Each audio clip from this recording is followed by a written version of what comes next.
আমরা একজনকে দেখতে পাচ্ছি জেলে সম্প্রদায়ের কলঙ্ক, লুঙ্গিটাও ঠিক মতো পরতে পারে না, গেঞ্জি পরে গেছে, আবার চশমাও পরা, কিন্তু আসল জাইল্লা যে হেতে রিটায়ারমেন্টে আছে। যাক যাক, জালের 14 গোষ্ঠী উদ্ধার করে দিছে, মারি দিছে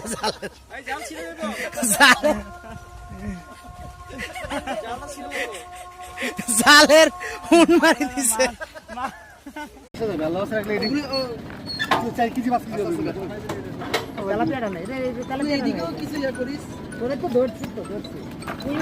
এখন কুইন ফোন ধরা যাবে না,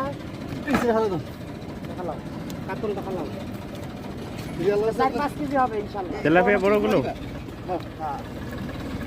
কারকু ফেলাই দাও। বাড়ি খেয়ে মাছ মারবো না তো আবার বাড়িতে পানিতে পড়লে পানিতে বলে সমস্যা নেই। বাড়ির ভিতরে গিয়ে কারো না খেলে